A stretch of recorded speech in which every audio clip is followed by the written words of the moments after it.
Hi everyone, thank you for joining us today for our webinar on student loans and family support. We're really excited to have you all with us today, and hopefully everyone will leave having learned something new. I'm sure I'll also be learning something new as well today. The student loans have been in the headlines a lot recently, so we thought it was a really good topic to kind of explore and delve deeper into, and we're really excited to be joined by Alice today as well. So I'll hand over to you, Alice, so you can introduce yourself properly. Hi everyone, my name's Alice Wright. I'm a money reporter here at the Times and the Sunday Times. I've been here around a year, and before that I lived in New York for the last 3 years and was reporting on personal finance for Americans from an American perspective. And in those last 4 years, something that has come up again and again on both sides of the Atlantic is student loans and how families can fund higher education. So really excited to be here today and talk a bit more about that. My background is also I cover a lot of tax, I cover investing and divorce. So I have the whole remit of family finances that needs to be taken into account as well when considering student loans. In January, here at the Times and Sunday Times, we launched the End the Graduate Rip-Off campaign, which is specifically looking at some of the more punitive terms for Plan 2 student loans, the ones that have been in the headlines. So the main aim of our campaign is to end the freeze on the salary repayment threshold that was introduced in the last budget. We want to reform interest rates and repayment rates to make them more fair for young people. And we want to see a lifetime cap on total interest paid. But I can talk about that a little bit more as we go on.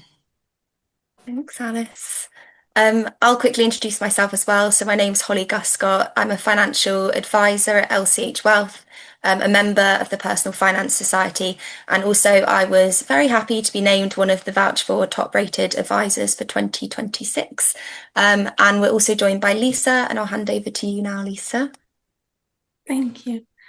So my name's Lisa, and I'm also an advisor.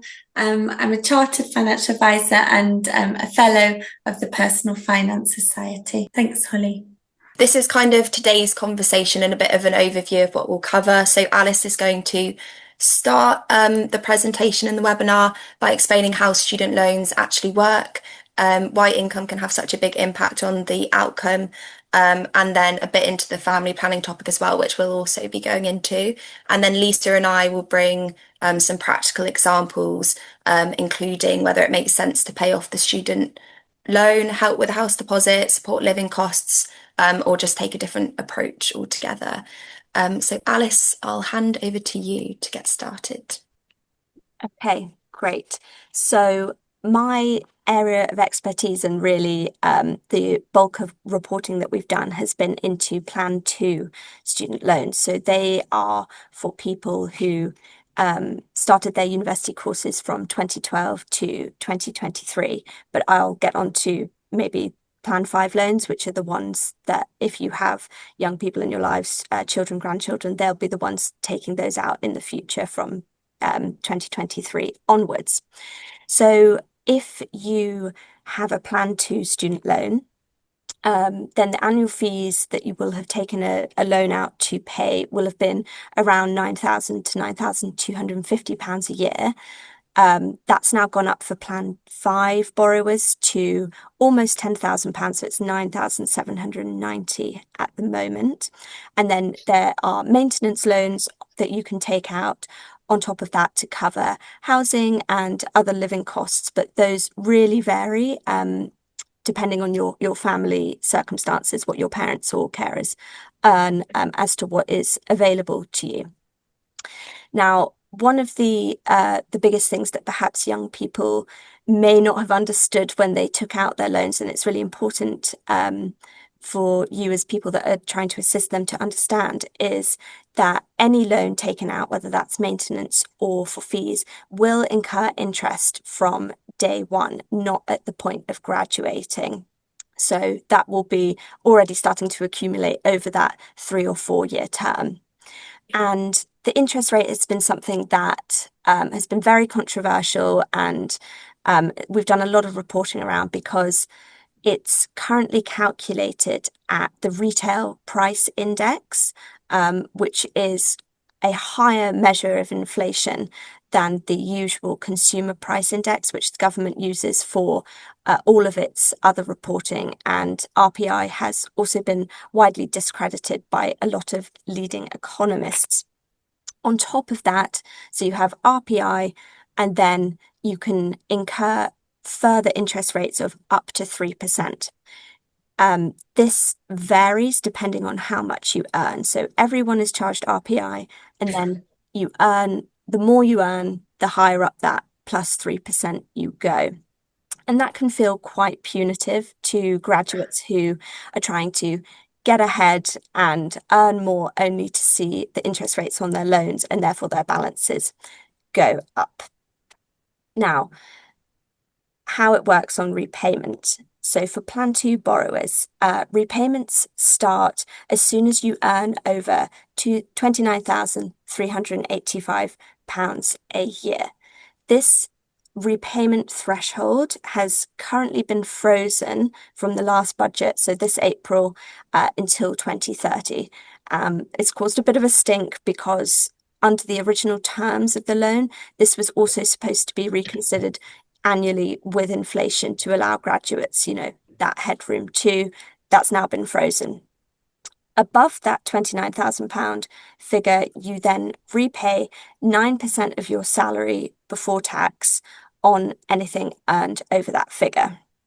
And then just briefly, I'll add, but we can go to this later in other slides as well, is that if you want to do a master's or a postgraduate loan, a postgraduate degree, of any type, you can take out a further loan to cover that, but it is separate to the other undergraduate loan.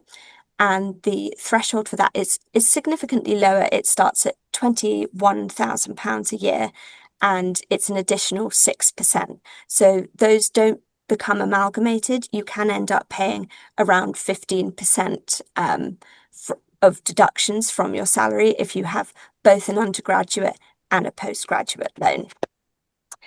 Then the write-off, which I'm sure was a big selling point for many students taking out these loans, but it's important to really consider this. So anything left unpaid at the end of the term, for Plan 2, that's a 30-year term from when you begin repaying, and for Plan 5, it will be 40 years. After those terms, anything else will be written off by the government. Okay. So this gives a good breakdown of the key terms that we've talked about. So Plan 2, you can see there, and then Plan 5 will be for those who, as I said, from 2023, and we're still under the terms of those loans. So if you're here because you're thinking about young people in your lives that are about to go to university or in the next few years, those are the loan terms that they will be under. And then Plan 3 is for the postgraduate. And yeah, this is a really great graph that's been put together as to why RPI can be quite controversial.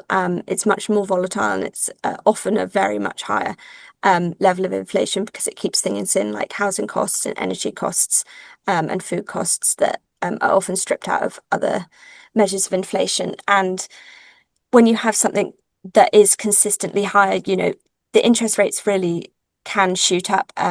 A couple of years ago, when we had approaching double-digit inflation, loans were, up to like 8 to 10% a year after the pandemic, and that's just an incredibly hard interest rate to beat for young graduates. So, as mentioned, the more you earn, the higher the interest rate can be. So on an average loan, which in the UK at the moment is around £50,000 at graduation, you need to have a starting salary of around £65,000 a year to be clearing the interest rate each month. Now, average graduate salaries or median graduate salaries around £33,000. So it's quite an unrealistic figure for many graduates, even those that will go on to be higher earners. Getting your feet under the table on £65,000 is a tall ask.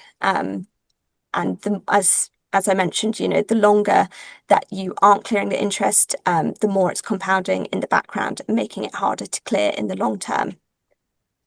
I'll just revisit again that in the last autumn budget, the government froze that threshold. So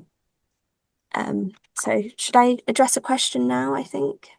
Oh, yes, I think it's a good one. Shall I ask it out loud? So yes. The question is, so does the 30-year repayment term start once you start work or from when you graduate?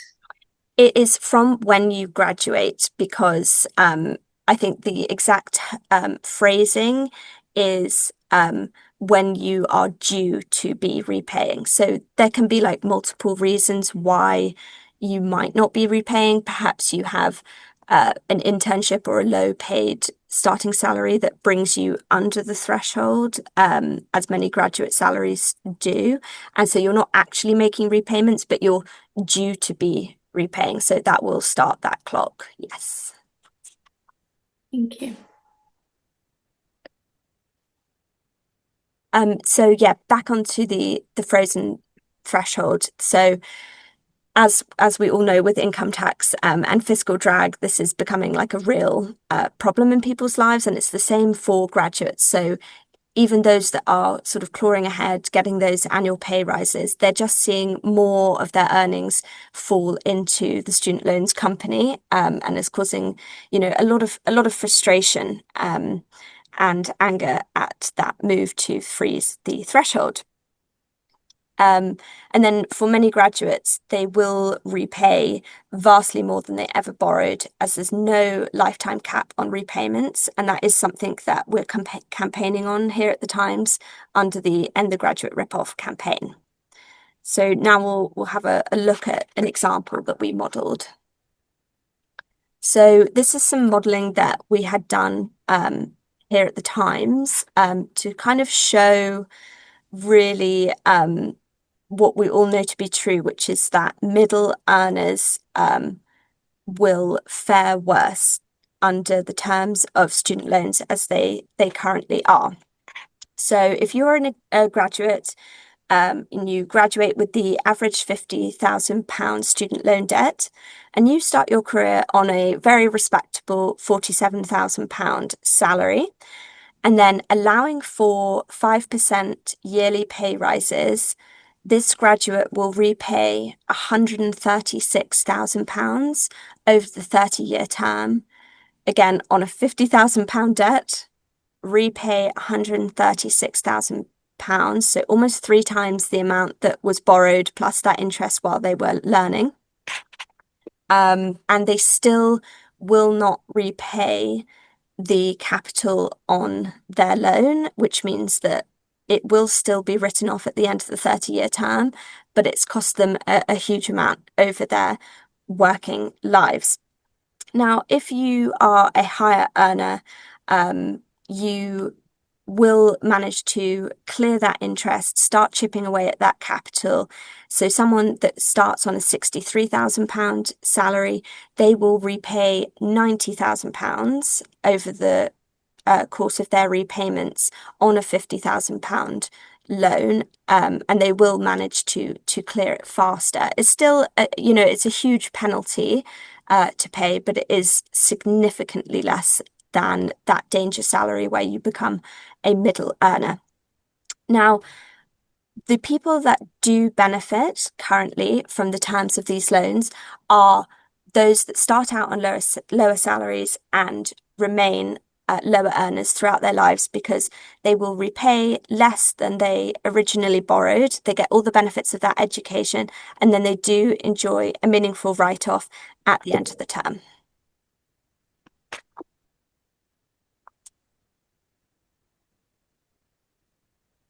So yeah, we touched on this briefly, but it is something to consider. I'm just going to shall I take that question in the chat now, Lisa? Shall I ask it so everyone can see it? So it says, I'm close, hi Tia, by the way, I'm close to retirement, but have a recent master's loan, which I started to repay last year. Question, A, do the repayments continue after state pension age? And in years when I don't earn enough in a year to repay, will the interest still accrue? So it's a good point, isn't it, from someone who's not 18 getting Yes, no, that's a great question. Thank you, Tia. So I'll just take those in two parts. So yes, I do believe the repayments will continue after state pension age. I don't think there is any term that means it interacts with other government benefits. I think that's something that we should have a look at, because we are concerned, especially with the terms being unilaterally changed retrospectively on undergraduate loans as well, that there are going to be people who are making these repayments well into retirement, and how that's going to interact with retirement planning. So that is something that we're looking at in our reporting. And then the second half of your questions, when you don't earn enough in a year to repay, yes, unfortunately, the interest will still accrue, again, making it much harder to repay in the years where you are making repayments. Thank you. Yes, so undergraduate and postgraduate loans, as I mentioned, this really can be quite punitive, because you end up with a kind of 15% tax essentially on your salary from £21,000 above, and then up the £29,000 figure for the 9%. So those on the median salaries that are well above earning that threshold, they can see hundreds of pounds taken out of their salary every month. And while the actual loan itself, and I'm sure that Lisa and Holly will go into this in more detail, that the loan itself isn't necessarily taken into account for other borrowing, such as a mortgage, it does reduce your earning capacity and your monthly income, and that will be taken into account for affordability measures. So having two loans running concurrently, it really can damage that that overall financial health.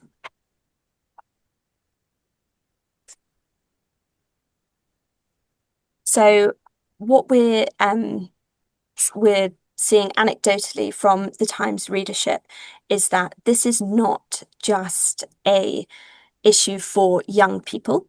It of course affects them most directly, but our readers, who tend to be their parents, they want to help in the best way they can, and they feel that their young people who were sold a sort of dream of getting higher education and opening doors for them to higher salaries and things like that now have a kind of albatross around their neck, and it's preventing them from getting on the housing ladder, perhaps getting married, having their first children, paying for childcare, all of these things that kind of are intersecting in family life. And parents and grandparents, they really want to help, but they just don't know whether throwing money into the sort of black hole, as they can see it, of student loans, or perhaps helping young families get on the housing ladder, paying for childcare.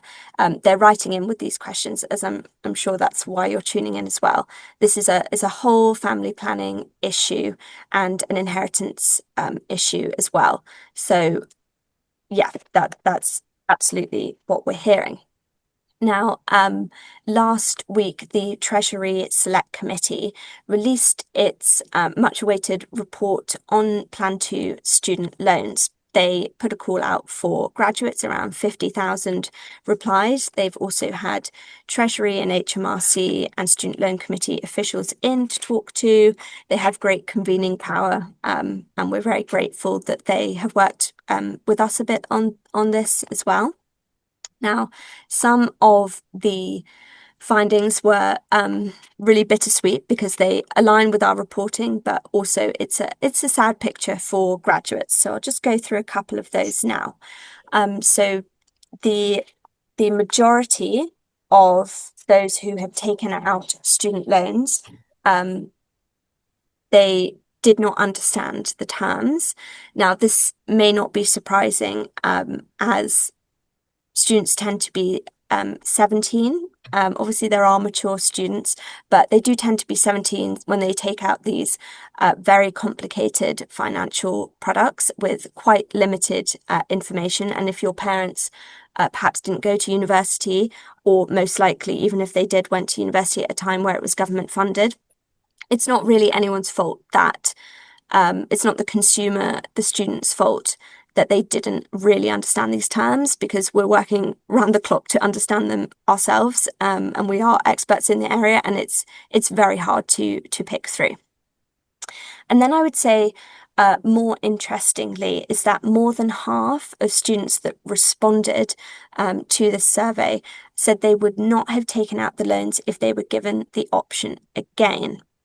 So this seems to be like quite a damning verdict on how punitive the terms of these loans are and the deductions are on graduates' lives, because for many, taking out loans, given the steep fees and the maintenance costs of university, taking out these loans was their only option for going to university. And if they feel that they are so held back financially by the terms of the loans compared to the benefits of having gone to university, this really does feel like something that needs to be addressed politically. And then the overall arching thesis of this report was that the Treasury Committee does believe that students were missold their loans, which is it's highly unfortunate, but I'm really glad that it's getting some of the political attention that it deserves, and we're going to keep campaigning on our End the Graduate Rip-Off campaign for better terms, and working with the Treasury Select Committee to get our campaign in front of policymakers. And then just to finish off, I'll circle back where I started on my own experience working in the US and reporting on personal finance. So UK graduates now graduate with, on average, higher student loan debt than US graduates, which is quite shocking, because I think the narrative can often be that US college is just astronomically more expensive and the terms of our loans are much more generous and they're backed by the government, and therefore you're not going to have like loan sharks and bankruptcy debtors come to your door. So that's quite a shocking figure. And then also something else I found in my reporting was that in the US, the average graduate with student loan debt pays off their loan in full in 10 years. And the vast majority of UK graduates will not repay their debts in full over the 30 or 40-year terms in which they've taken them out. So that's certainly some food for thought. Thanks, Alice. We'll hear from Alice again when there's questions at the end, I'm sure. So this is just a really quick, brief slide just to have in the back of your mind, to basically say that what makes it really difficult for us as well when we look at modelling or trying to work out what the right answer is that salaries are generally not in a straight line. So as a graduate, you might be on quite a low starting salary, and that will might increase over time. You might have big pay jumps when you get promotions. You might have career changes. You might have time off work for whatever reason, whether that might be starting a family or even like health issues. So it's just really important to have that in the back of your mind of why it can be quite difficult to have a straight answer. So this is a decision tree that we, with the help of Copilot, designed, and it's basically there for you to take away. We'll send it to you afterwards as well, and it's for families to kind of sit down together and help you and probably stop you from making those kind of quick emotional decisions when you see the size of that loan and think, oh my gosh, I just need to get that paid off. And I think one of the things that people want from this topic is real straightforward yes or no answer. should we repay that student loan? The reality is that it's not that straightforward. And as Alice has kind of mentioned, it might depend on things like earnings, but also there's the family's wider finances. And we also want to look at what else could that money achieve. So that's why we've done this slide, because it will help you identify those areas where there is some uncertainty. And one of the first questions that we're looking at is, can the parents or grandparents afford to help without affecting their own financial security now or in the future? And basically, if the answer is no, then that's a really simple answer. We don't want you to affect your own financial future. But if it is that you can afford to help, that's when we get into some of the deeper questions about what does that support look like and where can it add the most value. So if I move on to the next slide, this is probably the most boring slide, but we thought as financial advisors we should include something that's about the tax before we get onto some of the practical examples. It's not a tax lecture, I promise. But yeah, before using family money, we think it's really important to understand how that money is being provided. And broadly, there's these three different routes. So firstly, you have an outright gift. So this, I mean, it might be the most simple emotionally and practically because the money is given and there's no expectation of repayment. So from an inheritance tax perspective, it could start that 7-year clock. So if a parent or grandparent gives a lump sum, we need to consider whether that gift could still be counted as part of their estate if they die within 7 years. We look at the second option, which is a family loan. So this can preserve more control because the money is expected to be repaid. It's really important that you document this clearly. You want to say whether there might be interest that's charged, when the repayment might be expected, and what happens if that person's circumstances change. It's also really important to remember that that outstanding loan remains as part of the estate of the person who has lent that money. So we need to still consider that as part of the wider estate planning picture. And then the third route is that regular support. So in some cases, regular gifts from surplus income can be really tax efficient, provided that they're definitely genuinely affordable from income and that it's properly documented. So from a practical point, we don't want to just ask, can we help or should we help? We also want to look at how should we help? So is this meant to be a gift, a loan, or ongoing support? And I will now pass over to Lisa, so she can go into some of the more practical illustrations. Thanks, Holly. So this is an example of someone who has that £50,000 loan. This is the Plan 2 style, but you can model these for whichever loan plan you or your child or grandchild is on. This is for somebody that's earning £50,000 a year on average. So that's what they start at that and finish at that, or that it fluctuates, and this is the average. And we estimate that over the lifetime of the loan, they will be paying back £55,661. So still some being paid back, but not a huge amount because the loan isn't being completely paid back within that term as well. If we go to the next slide, we've picked a higher earning example to really hammer home why it's important to revisit this maybe yearly at your financial advice review or as things change with the child. But this is a higher earner on 75,000 with the same loan.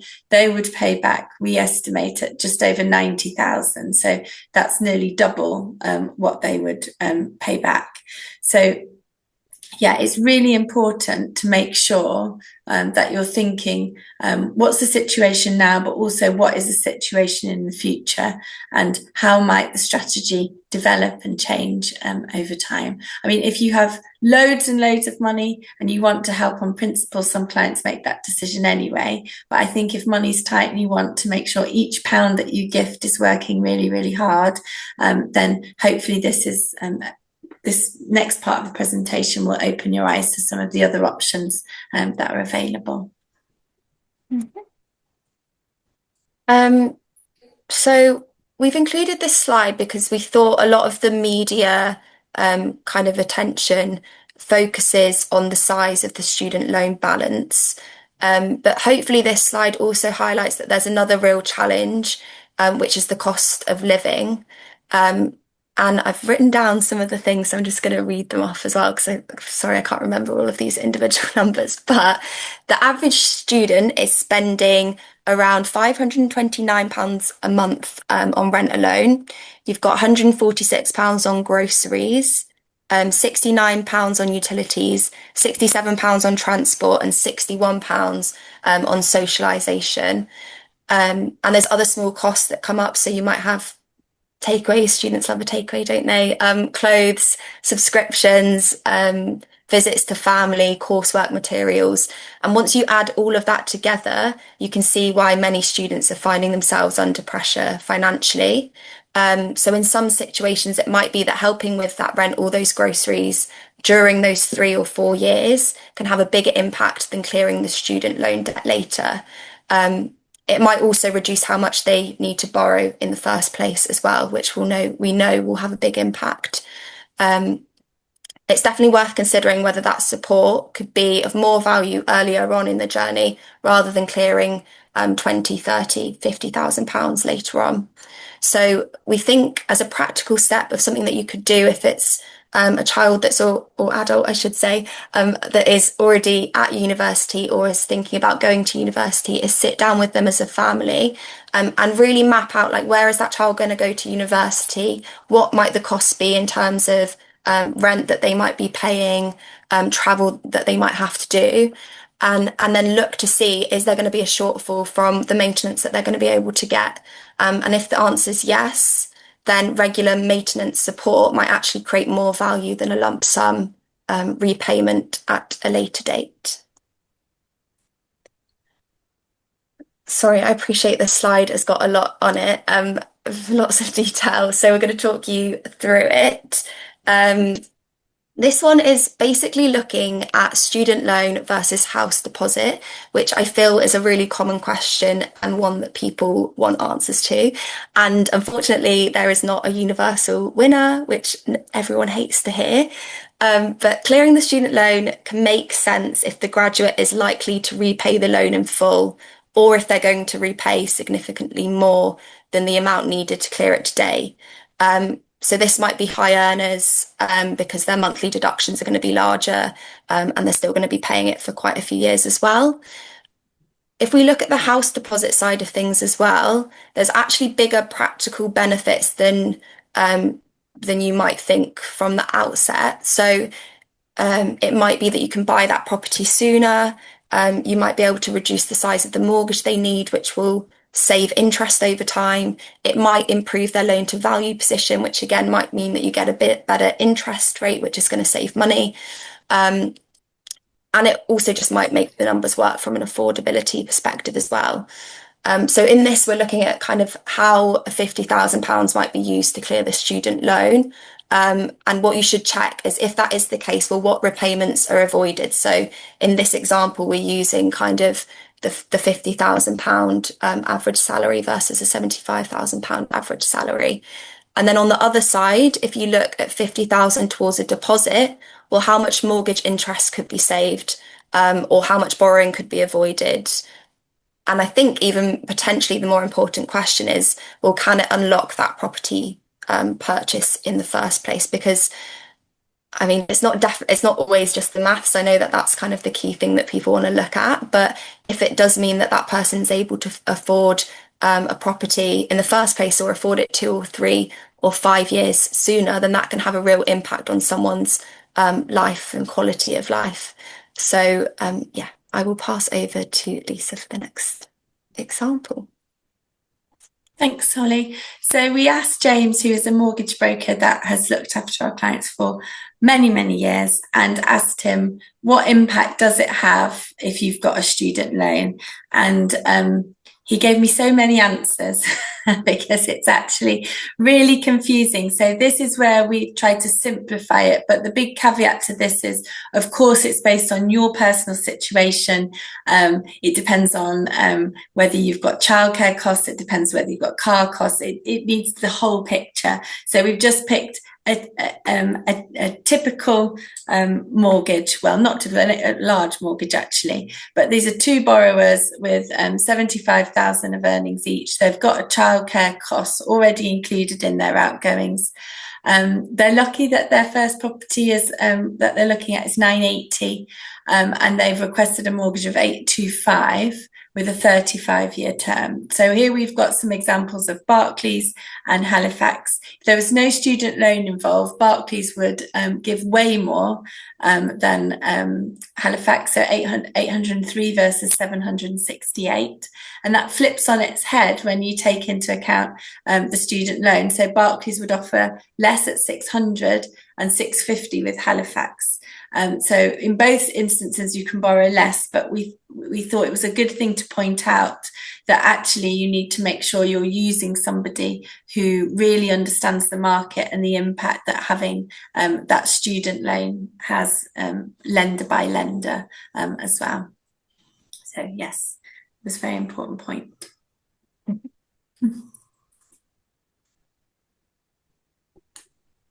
And then we looked at what investment returns do you need? And this is so hard to model because life is unpredictable. And also, like we were saying earlier, your earnings aren't a straight line. So this is real estimates to give you a flavour rather than being really accurate numbers. But if your salary it gets a 4% annual increase, you'll see there in the green box, and your starting salary is about 30,000, it just gets that 4% increase over time.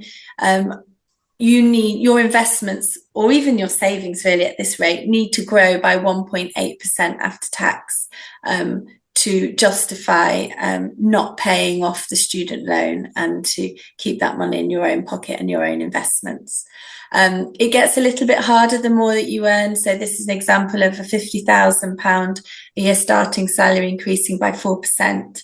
And here you would need after tax net return of 6.4% per annum, which can become a little bit trickier, especially if you're a more cautious investor. So looking at the sort of the internal rate of return, you can use, well, I'm sure you could use a Copilot or ChatGPT to help you with these calculations and work out what is your internal rate of return that's needed. But we thought those numbers would be helpful.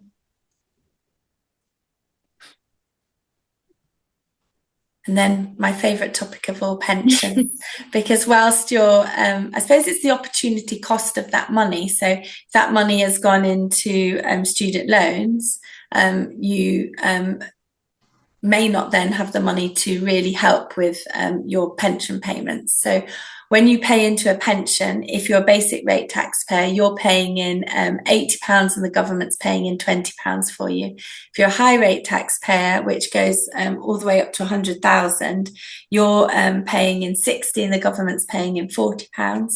But if you're in this tax bracket of 100 to 125,000, you're paying, believe it or not, a 60% tax on that threshold. And so depending on your earnings and how much you're earning and the tax relief that you're potentially giving up by not focusing on pensions early really needs to be taken into account. We've put some trade-offs there on the right hand side, but the downside to a pension is obviously that it's restricted. You can't touch it until currently 55, increasing to 57 by 2028. It comes with investment risk, and as we're seeing right now, rule risk. The government's changing the rules on pensions and inheritance from 2027 onwards. So what might look like a very clear, obvious thing to do right now might not be in the future. And loan deductions and pensions still reduce what you've actually got in your pocket in both ways. But I often find that the good examples are in the in in the niche areas. So let's say someone was earning between 100 and 120,000 pounds in their job, and they had a child. Because they're earning over 100,000, they wouldn't qualify for the free childcare. However, if I was earning 120,000, neither I or the wider family were able to pay 20,000 gross into my pension, which actually after tax relief is £8,000. So 8,000's gone in, of our own money, 20,000 has actually gone into the pension. I then start to qualify for over £11,000 of childcare support as well. So there can be lots of wins that you can get from a pension, not just by paying it in yourself as well. So for example, the children, the childcare help. So it depends on lots of things. I've put here, number one, have a look to see if you or your adult child or grandchild would pay more into their pension. Will the employer pay more in as well? That's a really good thing to look at. We see it all the time, that people aren't getting the maximum out of their employer. You can look at an article that we did on that with a competing newspaper to Alice's, but they weren't getting the right amount of tax relief on their pensions by far.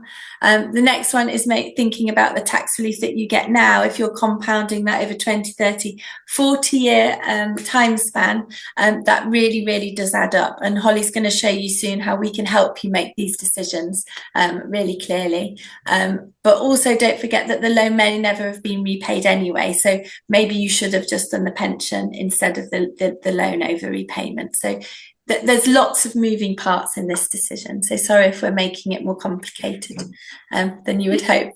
But this hopefully will put your mind at rest. I'll pass back to Holly.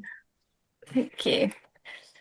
So we've looked at kind of, if you have that money available, then there's kind of lots of different decisions to be made, and what is that best outcome? So we've looked at paying off the loan, we've looked at funding a house deposit, is it supporting living costs on a regular basis, investing for their future instead, making regular contributions to help, that could be during or after university or studying, or retaining that family capital for future opportunities.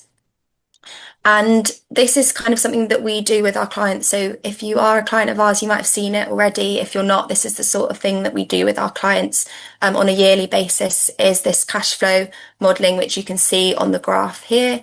And we review this at least once a year with our clients as well, because this might be something that you need to review and a decision that you need to make annually, rather than it being a hard and fast decision from the start. So just in this particular example, we've got two charts. The first one is showing no gift, and the second one is showing a gift of £100,000 when these people are 50. And you'll see that the red at the back end is any shortfall in the plan. So in the second plan, where the gift has been given, you'll see that shortfall is coming into the plan maybe 3 to 5 years earlier. So what will help our clients understand is the impact that that gift could have. If they do make it, it might mean that they have to work a little bit longer, but we'll also give them these insights in understanding if they want to give that gift, then these are the sort of returns that they might need to have in order to make that plan work. We'll show them how it could affect their retirement spending. So it might reduce their retirement spending if they are going to give that gift. And we'll also help them to understand the annual savings that are needed in order to make the plan work and to achieve all those objectives. So we do that for our clients on an annual basis, but also for any new clients, we do a financial diagnosis session, which we explain about here. So our financial diagnosis sessions are with myself and Lisa, and they're £500 for the session, which is an hour. What we really want to highlight is that 95% thereabouts of our clients have never had financial advice before. So we hope that means that we kind of explain things in a way that's easy to understand, and that we're approachable as well. And also important to highlight that £500, if you do become a client, is offset against future advice fees as well. But these can also be used in isolation potentially as well. Like if you had that student loan question and you wanted help making that decision, then we can model those different scenarios. We'll also help you to understand what is important to you during that session as well, and really delve deeper into those into your priorities. And again, we'll stress test those options. So whether it might be better practically for you to help pay off the student loan or to put it into a pension, for example. And then if I pass over to Lisa. Thank you. But also, Holly and I are really, well, to us, it's really important that we offer lots of free information out there to help people learn more about money. So you can follow me on Miss Lolly Money on Instagram. We do lots of videos explaining sort of quick wins that we've made with clients, stories that we've had with clients, just to help bring it to life. Sort of the little things that you can do to have a really big impact. We do a newsletter every second week, so every fortnight. And the goal of these newsletters, when they're written, is that by reading them, which should take 3 to 5 minutes, you can hopefully save between £300 to £500 just by reading it. That was the goal when we started to write it. So I hope you feel the same. We do monthly webinars as well. They're sort of quick monthly webinars, 15 minutes, where we sort of delve into a quick topic with 15 minutes questions afterwards, and you can look at all the past ones on our YouTube as well. And then we do podcasts, and we just have now launched our new downloadable guide. So if you go on our website, you can download for free all the different things that we use for clients. So whether it's budgeting tools, legacy packs, checklists, there's lots on there. We're not keeping those just for clients. So yeah, they're all there for you to use, whether you're a client or not. So that draws us to the end. So we've got some questions that were pre-sent in. We've got some questions that have come up. So I'll naturally fire them at you, Alice, but if they're more financial planning, Holly and I more than happy to jump in. So one question, this lady says it's a basic question, but I don't think it is. Everyone will want to know this. The income bands for repayment, are these before or after tax? And what about pension payments? Is that before or after pensions? So repayments for student loans are done on your taxable income. So before tax, so you do get a sort of measure of tax relief on paying off your loans. But it is your taxable income after any other deductions. So you can actually use pension payments to bring down your student loan payments. So if you're trying to pay less, so say you're going to not make a lump sum payment, you are going to pay throughout the 30-year term, you ideally want to be making your money work harder elsewhere, such as in a pension, and not perhaps going towards just interest on your student loan. So it can be very helpful you can even do this on either with your financial advisor or using products such as like the government's income tax calculator. If you just up your pension contributions by a few percent, bringing down your taxable income, and you can see what that could do with your student loan repayments. So that's also something to think about. It's a good tip. Thanks, Alice. The next one is, can a parent reduce their self-assessment payments by writing off student fees for their child when submitting their self-assessment? So can student loans be tax deductible for the parent? I don't believe so, but I think that's one I'd have to leave for Lisa if I'm not right. Yeah, I would love it if it was, but sadly no. And the next one is, I would like to gift to my son the money of his loan due to a small inheritance. Is it better to keep this or keep it against a house loan? Is it going to affect the inheritance? This won't affect my own retirement plan. So he's got enough money for his own retirement. Is it better to give now or against a house? I suppose we just have to model. And I know this question's come from a client, so Holly, you can model it for him. Yeah, I think yeah, of course, like modeling with your financial advisor is like the best thing to do in that situation. But and I'm not a financial advisor. What I will say is that having open and honest communication about where you want inheritance tax to be spent, or knowing where the receiver is planning on spending it, is like a very beneficial conversation to have, because we're getting increasing communication through letters, emails, and comments on our articles at the Times, where young people who feel locked out of the housing market get an inheritance and they're putting it towards their student loans, and perhaps that isn't where their grandparents or parents who have passed on would have wanted to see that money go. So just having a two-way street on where that money's planning on being spent anyway will help inform those conversations. I think that's a good point. The next one is, we've answered this one. So I think this is the impossible question, but I'm sure you could give it a go, Alice. How do we know if our child is likely to repay the loan in full? Yes, that is an impossible question, and you can only work with the information that you have at the time. If they've done a humanities degree and they're going into the arts in some way, and they start off on a low salary and there doesn't seem to be a huge amount of progression in that field in the current economy, then yes, model for a lower earner. If they, went onto a very elite graduate scheme at an investment bank and seem to love it and plan to spend the rest of their career doing that and working their way up to becoming, a hedge fund manager, then you probably can model for a higher earner, and they can probably take care of the loan themselves.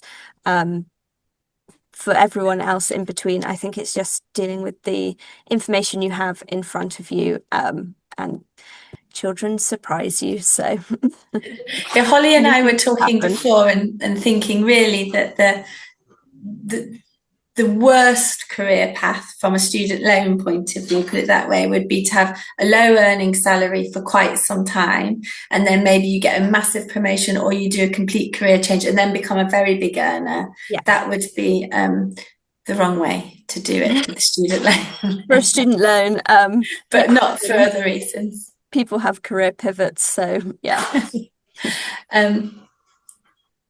This one is, I suppose, for Holly and I, but we tend to give money on an annual basis outright. Is it better to keep it, lend it, or control the capital? How would you answer that, Holly? I've got a very real life example if you'd like.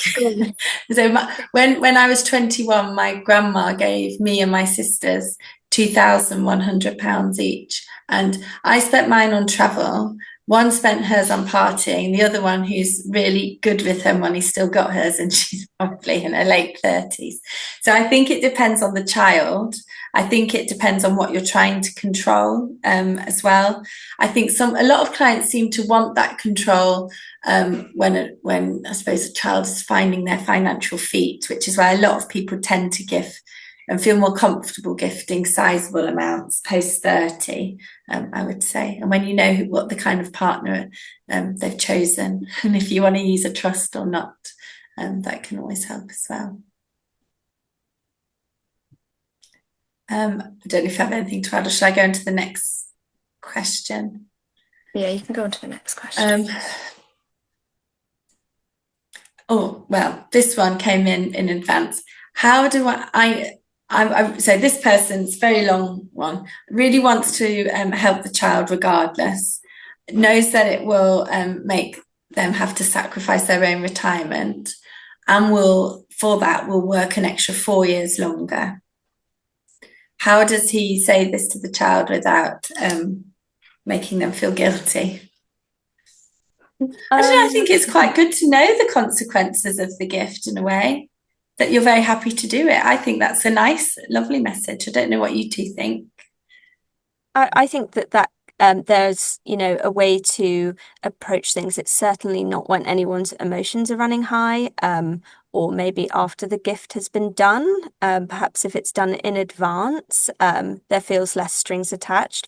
But one of the things that has come up with student loans that we've been discussing is that people didn't really understand the cost that they were taking on and the lifelong implications for their own work and affordability for other things that they want. And understanding someone else's sacrifice and how it affects their own life and their own, work regime and how much longer they're going to have to work. I think that can only be a good thing that will help people if it's done calmly, and I would probably suggest before the gift is given. Alice, I think this person agrees with you. It seems like student loans are a rip-off. Is it better to help your child and avoid taking the loans if possible? Again, I'm not a financial advisor, so I definitely have to steer clear of giving any exact advice. What I will say is that we've been reporting on this for the best part of this year, since January, and some of the things that we've uncovered in our investigations have been quite shocking. For example, the terms of the loans that you originally signed when you were 17 are no longer available online. We had to go through the Freedom of Information Act to uncover them, and they are being updated every year, even though that's not something that would be allowed under a commercial loan or a bank loan in any way. And that is it's a cause for anxiety and concern. And obviously we've had the Treasury Select Committee report that says these loans were missold. I'm sure there's lots of young people that, would bite their parents and their grandparents' hand off to get rid of these loans. But as Lisa and Holly went through, there's lots to consider, so it can't just be a yes or no answer.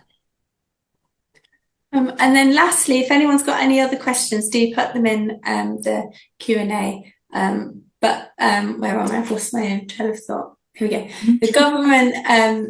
The government lose a huge amount of money per annum on student loans. What is the end goal for End the Graduate Rip-Off campaign, given public finances are already stretched? It's a good question. We can't have a zero-sum game. This is something that at the times we feel is unjust, and we want those three